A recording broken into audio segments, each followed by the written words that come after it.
Commander HFY adjusted his breathing apparatus as the transport ship descended through Earth's thick atmosphere. Around him, his fellow Cytherian soldiers checked their environmental suits one final time. The briefing had been clear. Humans were a primitive species, barely capable of rudimentary spaceflight, and their planet would serve as an ideal outpost for the Cytherian Empire's expansion into this galaxy sector. "Atmospheric composition is toxic," reported Lieutenant Vexmore, reading from his scanner. "High oxygen content, dangerous nitrogen levels. How these creatures survive in such a hostile environment is beyond comprehension." HFY nodded, though privately he wondered the same thing. The intelligence reports painted humans as fragile beings who required constant protection from their own world. They lived in artificial structures to shield themselves from weather, covered their skin to protect from their star's radiation, and even needed to consume heated liquids just to maintain their body temperature. Most peculiar of all, they required 8 hours of unconsciousness every planetary rotation just to function. The landing was smooth, touching down in what their scouts had identified as a sparsely populated region. Through the viewing ports, HFY could see the alien landscape. Vast expanses of green vegetation, primitive dirt pathways, and structures that appeared to be made from processed organic matter. No signs of advanced civilization anywhere. "Energy readings are minimal," Vexmore continued his assessment. "Some electrical activity from their settlements, but nothing that suggests serious defensive capabilities. This should be a straightforward occupation." As they disembarked, HFY marveled at the apparent hostility of Earth's environment.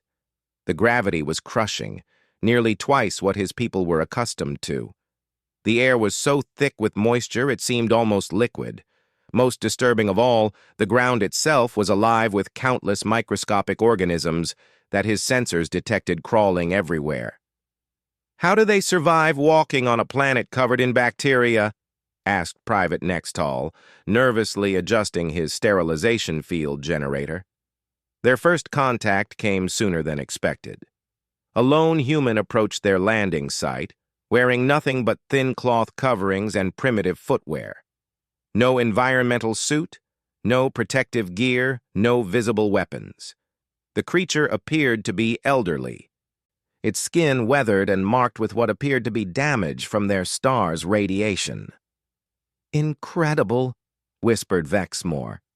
"It's walking directly on the contaminated surface.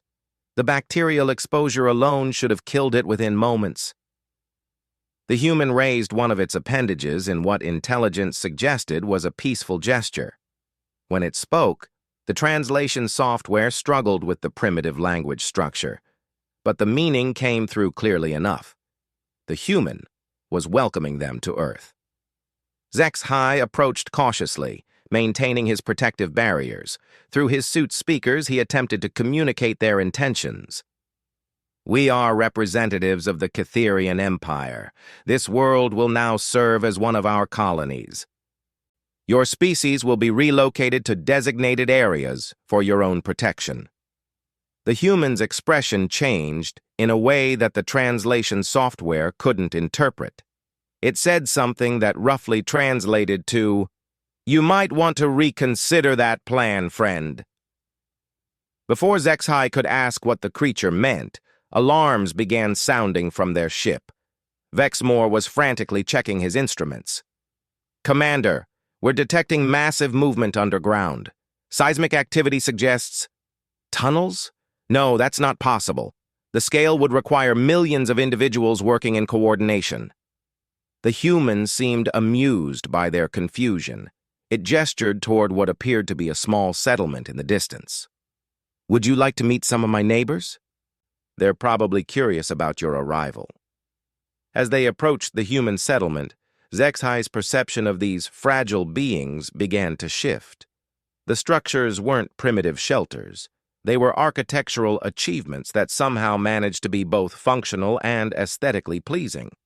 Gardens surrounded the buildings, where humans had somehow convinced other life forms to grow in organized patterns for their benefit. Most shocking of all, there were human offspring running freely in the open air, breathing the toxic atmosphere, their exposed skin somehow not burning under the intense radiation of their star. They were engaged in what appeared to be combat training, though they called it play. "Commander," Vexmore's voice carried a note of uncertainty. "I'm reading massive underground infrastructure beneath this entire region. Power generation, water distribution, waste management systems, communication networks.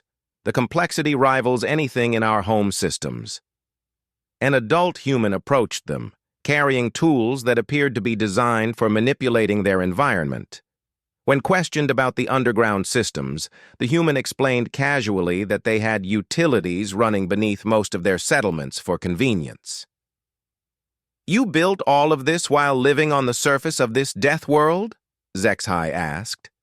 The human looked confused. "Death world? This is just Earth. We've made it pretty comfortable over the years." As if to demonstrate this comfort, children continued playing nearby, rolling around on the bacteria-infested ground, breathing the toxic air, and showing no signs of distress. One child approached them fearlessly, asking if they wanted to see his pet.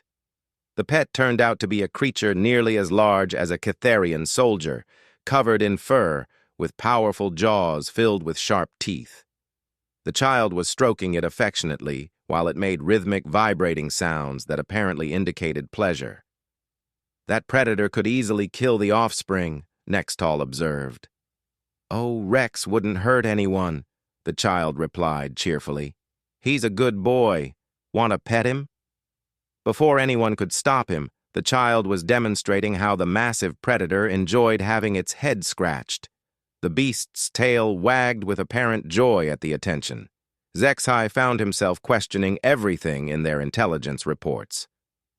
These humans had somehow turned apex predators into companions, had built complex infrastructure while living exposed to deadly radiation, and their children played carelessly in conditions that would kill most spacefaring species within minutes. "Commander," Vexmore said quietly, "I'm detecting approaching aircraft. Multiple signatures, moving faster than our atmospheric sensors indicated was possible for their technology level." The elderly human who had first greeted them smiled. "That'll be the Air Force. Someone probably noticed your ship and wanted to come say hello properly."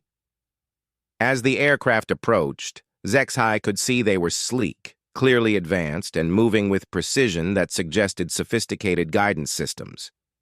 These were not primitive atmospheric vehicles. The human settlement's communication system activated, and a voice could be heard coordinating the aircraft approach with ground personnel. The language was efficient, technical, and demonstrated a level of organizational capability that their intelligence reports had completely missed. "How many more settlements like this exist on your world?" HFY found himself asking. The elderly human chuckled. "Oh, thousands.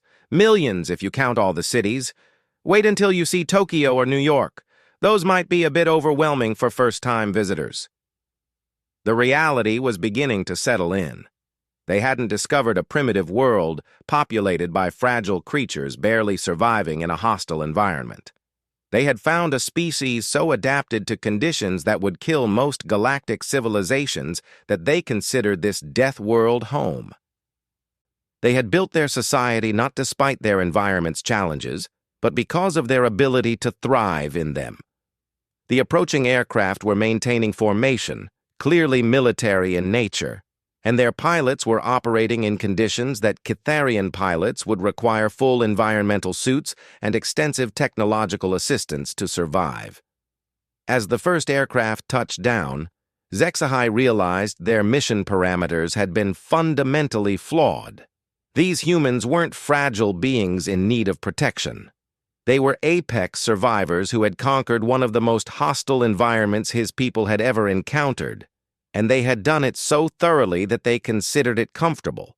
The pilot who emerged from the aircraft removed her helmet, exposing her head to the toxic atmosphere without concern, and walked directly toward them with confident strides across the contaminated ground. Her uniform suggested military training, and her bearing indicated someone accustomed to authority. "Welcome to Earth," she said, with what appeared to be a polite smile. "I'm Colonel Sarah Martinez, United States Air Force. I understand you've declared this world a colony?"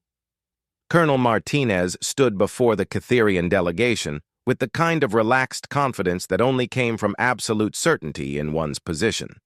She had removed not only her helmet, but also her gloves, exposing her skin directly to what the aliens considered a lethal environment. Behind her, more aircraft continued landing, and human personnel emerged with the same casual disregard for the conditions that their visitors found so threatening. "I appreciate your enthusiasm for our planet," Martinez continued, her tone remaining diplomatically neutral despite the circumstances. "But I'm afraid there might be some misunderstandings about Earth and its inhabitants." Commander HFY struggled to process what he was witnessing. The human military response had been swift, coordinated, and demonstrated technological capabilities that shouldn't have been possible according to their intelligence. More disturbing still was the casual manner in which these beings operated in conditions that required his people to use full environmental protection. "Your species appears more resilient than our reports indicated," HFY admitted, trying to maintain his composure despite the growing certainty that their mission had gone catastrophically wrong. "Resilient?" Martinez raised an eyebrow. "I suppose that's one way to put it. Tell me, Commander, what exactly did your intelligence reports say about us?" Lieutenant Vexmore stepped forward, consulting his data pad. "Our scouts reported a primitive species barely capable of spaceflight, requiring extensive protection from your planetary environment, with limited defensive capabilities and simple social structures." The laugh that escaped Martinez was not unkind, but it carried an undertone that made HFY's skin crawl beneath his environmental suit. Around them, human personnel were setting up what appeared to be sophisticated communications equipment with efficient precision that spoke of extensive training and experience. "Limited defensive capabilities," Martinez repeated thoughtfully. "I see. Did your scouts happen to mention our current military deployment statistics?" Before anyone could respond, she gestured toward a device one of her subordinates was operating. A holographic display materialized in the air between them, showing what appeared to be a real-time global map marked with countless points of light. "Each of those points represents an active military installation," Martinez explained conversationally. "We maintain approximately 800 installations globally with rapid deployment capabilities to any point on the planet within hours.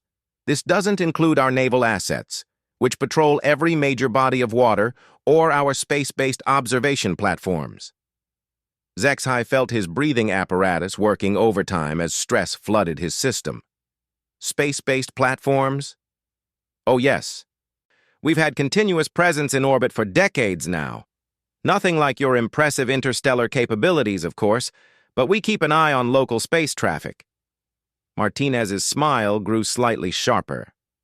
"We actually tracked your approach for quite some time before you landed." The elderly human who had first greeted them wandered over, still showing no concern for his exposure to the elements. "Sarah, are these the visitors who want to relocate us for our own protection? That's thoughtful of them." "It is thoughtful, isn't it, Jim?" Martinez agreed, "though I think they might have overestimated how much protection we actually need."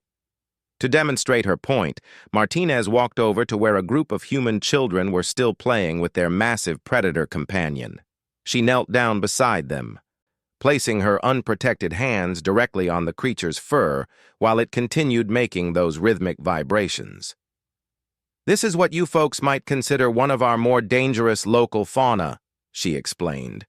"We've been selectively breeding them for companionship for thousands of years. Rex here probably has a higher pain tolerance than most soldiers, better endurance than an Olympic athlete, and absolute loyalty to his human family." As if summoned by her words, more domestic animals appeared from the settlement.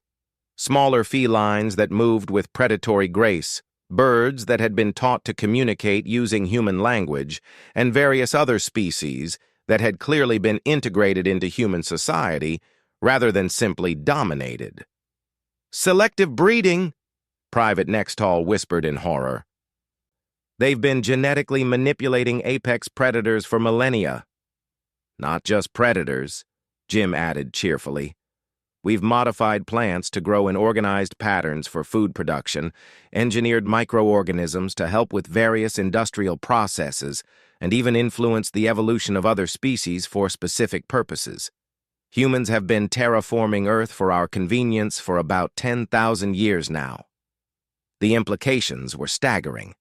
The Cytherian Empire considered genetic manipulation of other species to be an advanced science practiced only by the most sophisticated civilizations, yet these humans spoke of it as casually as they might discuss the weather.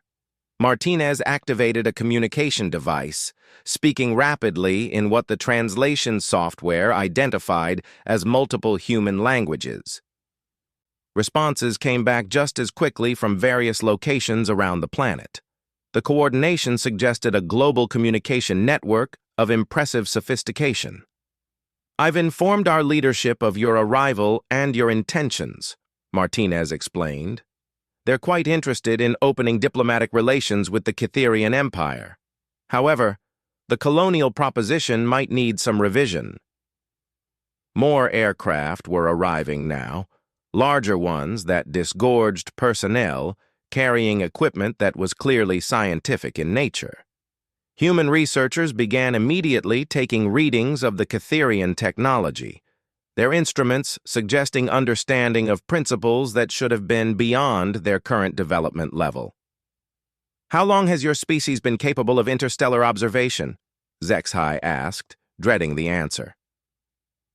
"Define interstellar observation," Martinez replied. "We've been tracking objects in our local star system for about a century. Beyond that, we've had radio telescopes capable of detecting signals from other star systems for several decades. We've actually been listening for signs of other civilizations for quite some time." Dr. Elena Vasquez, one of the newly arrived scientists, looked up from her readings with excitement. "Colonel, their propulsion technology is fascinating. The energy signature suggests they're using controlled gravity manipulation for faster-than-light travel. The engineering principles are elegant, though I think we could improve the efficiency by about 15% with some modifications to their field generators." The casual analysis of their most advanced technology by a species they had considered primitive was perhaps the most unsettling development yet. HFY found himself wondering what else their intelligence reports had gotten catastrophically wrong. "Dr. Vasquez specializes in theoretical physics," Martinez explained, noticing the Cytherians' obvious distress. "She's published extensively on faster-than-light travel possibilities. Theoretical until now, of course, but seeing your actual implementation will probably accelerate our own development significantly." "You're studying our technology?" Vexmore asked weakly. "It would be rude not to," Dr. Vasquez replied with enthusiasm. "Scientific exchange is one of the foundations of peaceful first contact protocols. We're happy to share our research as well, though I suspect most of it might seem primitive by your standards." What followed was perhaps the most educational hour of HFY's life. Dr. Vasquez began explaining human scientific achievements with the kind of passionate detail that suggested genuine expertise. They had split the atom and harnessed nuclear energy. They had mapped their own genetic code and begun modifying it. They had sent automated probes to every major body in their star system and were actively planning crewed missions beyond their planetary boundaries. Most impressive of all, they had done it while living fully exposed to conditions that most spacefaring species would consider lethal, treating environmental challenges not as obstacles to overcome, but as resources to exploit.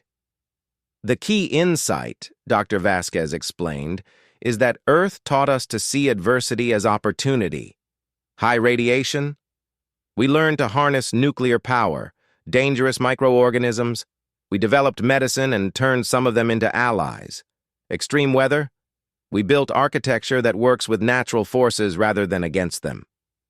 Colonel Martinez received another communication and nodded thoughtfully. Commander HFY, I've just received word from our planetary leadership. They're extending an official invitation for full diplomatic contact between our species. However, they'd like to suggest a different arrangement than the colonial relationship you initially proposed. What kind of arrangement? HFY asked, though he suspected he already knew. Partnership, Martinez replied simply. Earth would be very interested in establishing trade and cultural exchange with the Catherian Empire. We have resources and capabilities that might be valuable to your people, and we're always eager to learn from more advanced civilizations. Around them, human personnel continued their efficient work, treating the presence of an alien military force as little more than an interesting development in their daily routine. Children still played, scientists continued their research, and the massive predator that served as a pet dozed contentedly in the afternoon sun. The message was clear without being explicitly threatening. Earth was not a world of fragile primitives waiting to be protected.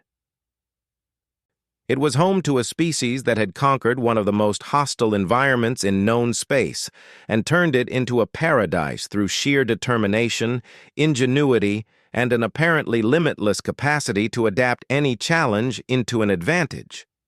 The transformation in Commander HFY's understanding was complete by the time the human delegation arrived for formal negotiations. What had begun as a simple colonial acquisition had evolved into something unprecedented in Catherian military history. A first contact scenario where they were definitively not the dominant species. President Chen Li emerged from the largest transport aircraft, accompanied by representatives from every major human political entity on the planet. Unlike the military personnel who had maintained polite professionalism throughout the encounter, these individuals radiated the quiet confidence of leaders who had spent lifetimes negotiating from positions of strength. Commander HFY, President Chen extended her hand in the human gesture of greeting. Welcome to Earth. I trust Colonel Martinez and Dr. Vasquez have been taking good care of you? The casual friendliness was perhaps more unnerving than outright hostility would have been. These humans were treating the arrival of an alien military force as a diplomatic opportunity rather than a threat, suggesting a level of confidence that HFY was beginning to understand was completely justified. Your hospitality has been educational, HFY replied carefully. I believe our initial assessment of your species may have been incomplete. President Chen laughed, a warm sound that somehow managed to convey both amusement and steel. Incomplete is a diplomatic way to put it. Our intelligence agencies have been tracking Catherian scout ships in our system for over 2 years. We've been preparing for this encounter for quite some time. The revelation hit like a physical blow. Their scouts hadn't been operating undetected.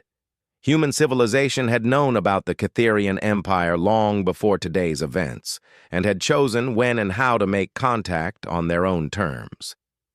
Dr. Patel, would you mind showing our guests the satellite network? President Chen requested.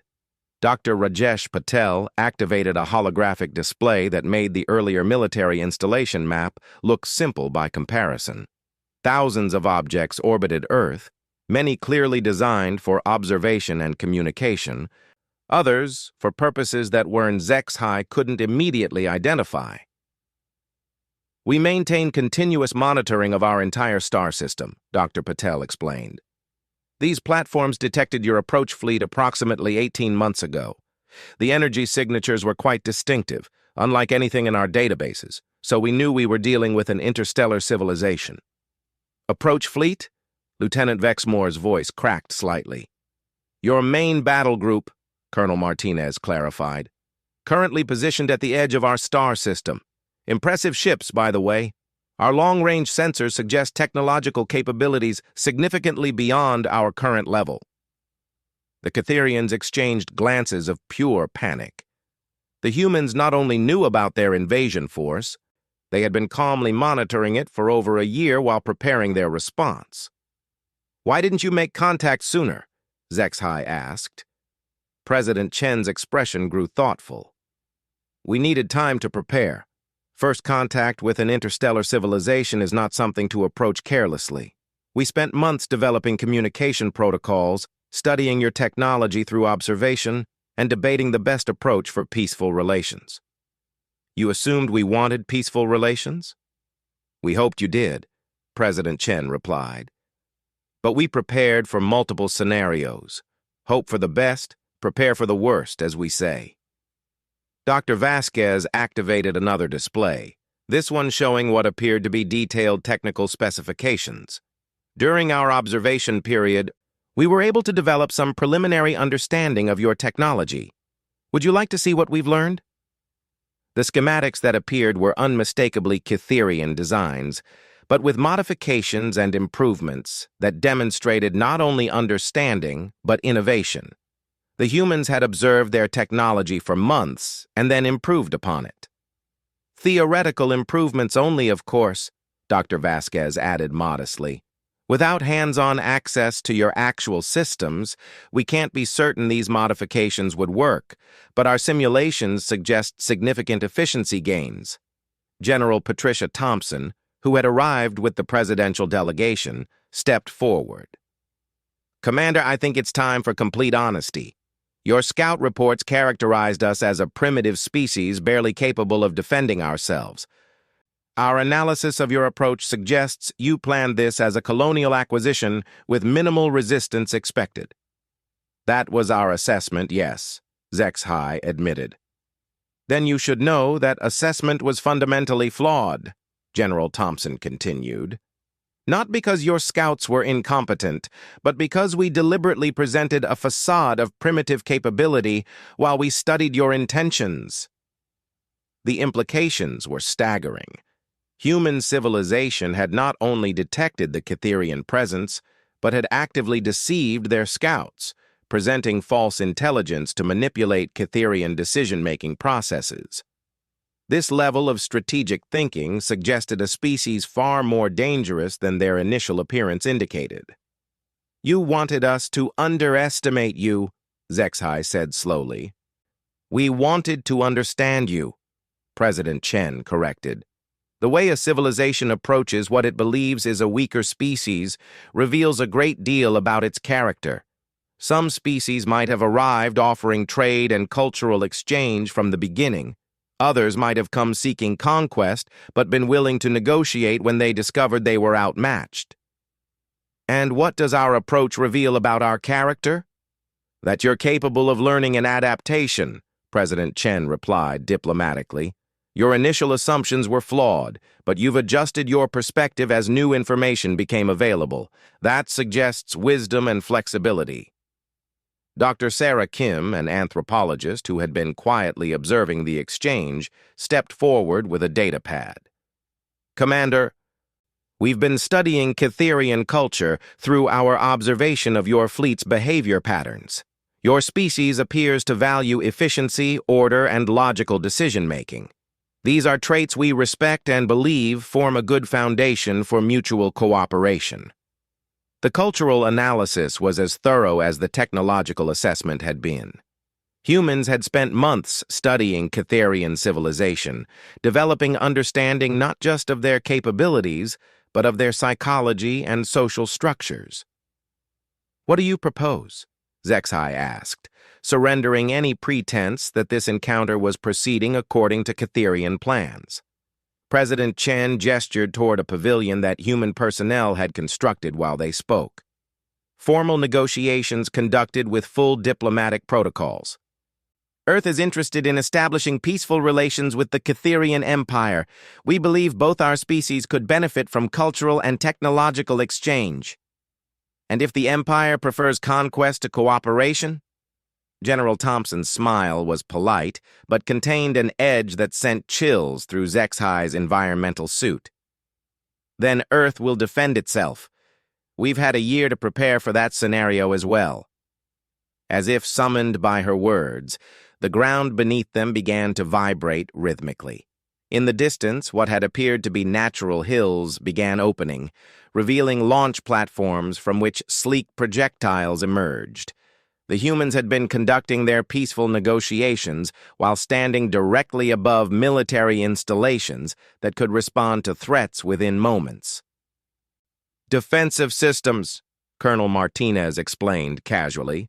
"We prefer diplomacy, but we've learned that negotiations tend to be more productive when all parties understand the alternatives." More revelations followed. The underground infrastructure Lieutenant Vexmore had detected wasn't just utilities, but an extensive network of military installations, research facilities, and manufacturing centers. The human settlement patterns that had appeared scattered and inefficient were actually sophisticated defense networks designed to protect critical infrastructure while maintaining civilian quality of life. Most impressive of all, every human they encountered, from children to elderly civilians, demonstrated the same casual adaptation to conditions that would kill most spacefaring species. This wasn't a world where a fragile species struggled to survive. It was a world where an incredibly hardy species had built a civilization so successful that they could afford to be gracious hosts to potential invaders. "Your planet truly is remarkable," Zexhai admitted as they walked toward the negotiation pavilion. "Our species requires extensive life support just to survive in your atmosphere." "Different evolutionary paths," Dr. Kim observed. "Your species clearly developed advanced technology to overcome environmental challenges. Ours adapted biologically to thrive in harsh conditions, then developed technology to expand our capabilities further."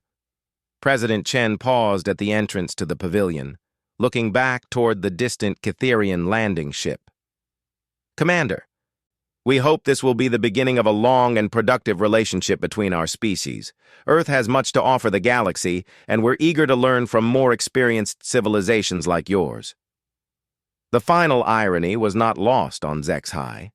The humans were maintaining their diplomatic fiction that the Cytherians were the more advanced civilization, even while demonstrating capabilities that suggested the opposite might be true. They were offering friendship and cooperation to beings who had come to conquer them, and doing it in such a way that allowed the Cytherians to accept gracefully without admitting the complete failure of their military assessment. As formal negotiations began, with representatives from both species working to establish the framework for interstellar cooperation, Zexhai reflected on the lesson Earth had taught him. True strength wasn't just about advanced technology or military capability. It was about the wisdom to appear weak when strength would be threatening, the confidence to offer cooperation instead of demanding submission, and the intelligence to turn potential enemies into valuable allies. The humans had mastered all three, and in doing so had revealed themselves to be perhaps the most formidable species the Cytherian Empire had ever encountered. Not because they were the strongest or most advanced, but because they understood that the greatest victories were achieved not through conquest, but through making others genuinely want to be on your side. The fragile species they had come to protect turned out to be protectors themselves, and Earth became not a colony but an ally that would reshape the Cytherian Empire's understanding of what true civilization could achieve.